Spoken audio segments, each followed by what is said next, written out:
प्रश्न विचारला होतात ना, हे घ्या त्याचे उत्तर.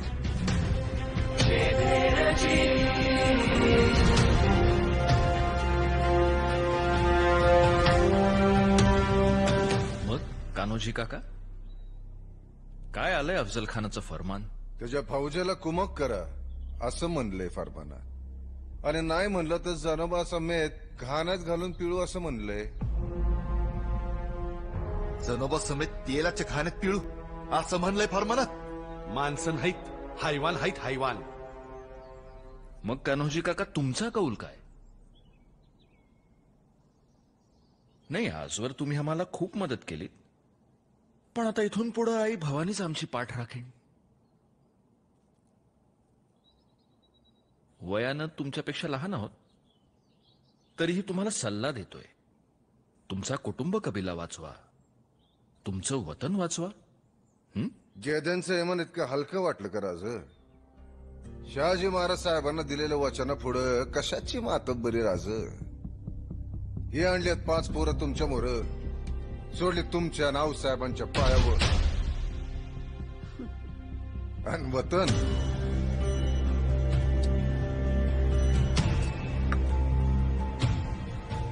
हे सोडलं वतन आऊसाहेबांच्या पायावर.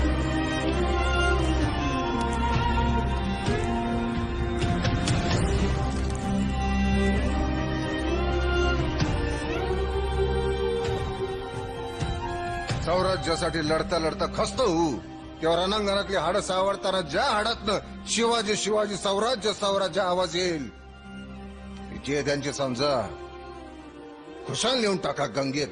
कान्होजी राजे, हाड तर आपण सावडू शत्रूची रणांगणात. आमचं आयुष्य तुम्हाला लाभू दे कान्होजी. आऊसाहेब, राजाचा हुकूम करा. तो राक्षस मारायचा कसा? अजून बेत पक्का नाही. बहिर्जी मुखबरी करून सांगतीलच. पण कान्होजी काका, तुम्ही एकच काम करायचं. तुम्ही असंच मावळात परत जायचं. तिथले सगळे देशमुख देशपांडे वतनदार सगळ्यांना कारीला बोलावून घ्या, कारण त्यांना सुद्धा अशी फरमानं आली असतीलच.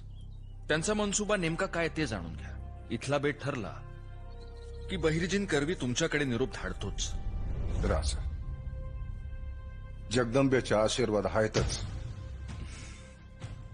जय भवानी! काय पासलकर आला तर खानाचं फरमान समजे असते. अहो हसताय काय का अनुजीराज? इथं समद्यांना फरमान आलेत. आम्हाला आलं, मारणेंना आलं, डोहरांना आलंय, ढमालेंना आलंय, या मरळांना आलंय, शेमकारांना आलंय, या देशमुखांना आलंय. मग अहो मग काय आता करायचं कसं? स्वराज्यासाठी काय करायचं हा सवाल पासलकरांना कंदीपासून पडायला लागला. अव तसं नव जे देशमुख, त्या खानाची फौज राक्षसी हाय. काही चुकलं माकलं तर समत्या घराची राख रांगोळी या उघड्या डोळ्यांनी बघावी लागल. तरी मी म्हणत होतो 10 वर्ष झालं समजा कसं सुरळीत चाललंय, तवर आलाच सुलतानी वरवंटा. जे दे देशमुख विचार कराय हवा. काय म्हणता मंडळी? होय होय होय होय. आता विचार कसला करताय? वा वा वा, बांधल बी आले बघा. या दिपाई या. काय र विचार कसला करायचा? गेली 10 वर्ष मावळ प्रांती आबादानी झाली. या शेती भाती, गाई गुर, पोरी बाळी, देवळातलं नंदादीप समजा कसं मानानं तेवाया लागलं, नांदाया लागलं. ते कुणामुळं? शिवबा राजा नावसाहेबांमुळंच ना.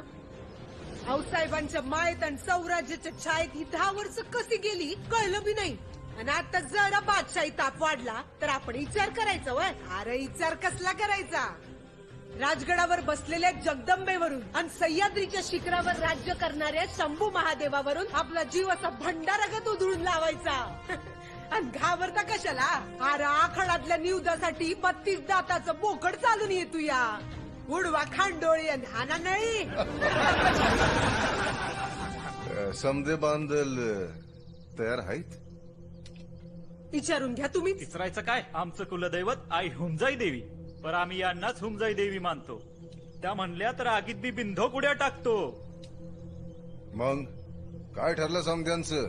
जे ते देशमुख आधी तुम्ही सांगा तुमचं काय ठरलंय. हे महाराष्ट्र राज्य अवघ्यानी हिंमत धरून जमाव घेऊन राजश्री स्वामी सन्निध राहून एकनिष्ठेने सेवा करावी. राजांचं घाम जिथं गळल तिथं तिथं आपण रक्त सांडावं. राजांची नजर फिरल तो मुलूक आपलासा करावा. राजांचं बोट उठल तो गनिम कापून काढावा. समजा जेध्यांचं हेच ठरलंय. हाय मग जे त्यांचं ठरलंय तेच आमचं बी ठरलंय.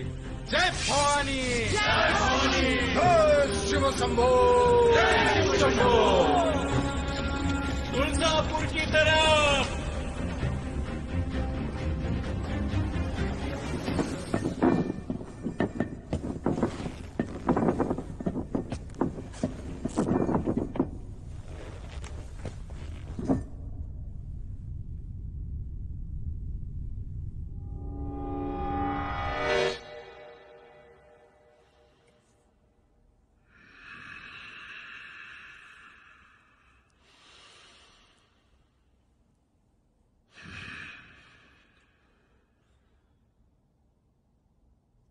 बता तेरी करामात, बता तेरी आजमत.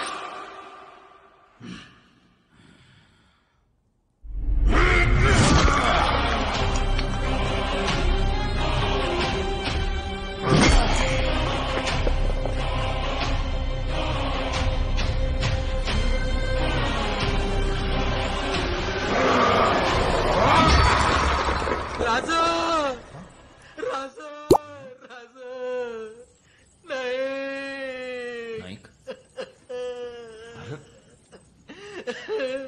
नाही घात झाला, घात झाला. अरे काय झालं? अरे असं काय करतोयस? राजा आहे ती समोर. आगिन्या माजलाय तो रेडाक्षी महिषासुरावानी. तुळजापुरात तर त्यानं नुसतं उत्मात केलाय. सौता हातात घन घेऊन जगदंबेवर घाव घातला. तांदळाच्या पार टिकऱ्या टिकऱ्या केल्या. पुढं महाराज पंढरपूर भूमच्या मानकेश्वराला पण असाच धिंगाणा केला तुम्ही. आणि ते बोल विश्वास. आणखी काय ऐकायचं राहिलंय बोल. ते फलटणात घुसला आणि थोरल्या राणीसाहेबांच्या भावासनी बजाजी रावासनी कैद केली. बजाजीराव निंबाळकरांना आता साखळ दंड घालून फौजीत ठेवलंय आणि गावोगावी दवंडी देत सुटलाय. तीच दिया तिच्या पायीत येणार नाही. आम्ही असं होऊ देणार नाही. आपण सगळे खटका भरानं सदरीवर भेटू. माझी एवढी उमर झाली पण असला तिरपांगडा सेनापती मी कधी पाहिला नाही. फिरंगोजी काका त्याचं हे सगळं आकरीत चाललंय ते आपल्याला उघड्या मैदानात खेचण्यासाठी. कारण तिथं संख्याबळानं तो आपल्याला भारी आहे पण आपली ताकद आहे सह्याद्री. त्यामुळे जोवर तो सह्याद्रीपर्यंत येत नाही तोवर आपल्याला थांबायला हवं. जी राज, आपली समधी ताकद एक वाटली तरी 7,000च्या पुढे जात नाही राज. मग काय म्हणणे काय आहे आपले? हं? तुर्तास तरी तह करून ही वेळ मारून न्यावी असं वाटतं. चढे घोड्यानिशी राजांना कैद करायचा विडा उचललेला खान तहाने संतुष्ट होईल असे आम्हाला तरी वाटत नाही. आपण तरी कशाला गप्प बसायचं? एक एक जण लाखांवर भारी पडू. वय की अहो अर्ध्या घटकात त्याचा चुराडा उडवू अशी मराठी मनगट आहेत आपली. तर नेताजीराव, कालवणात भाकरी कुस्करणे इतकं सोपं वाटतंय का तुम्हाला ते?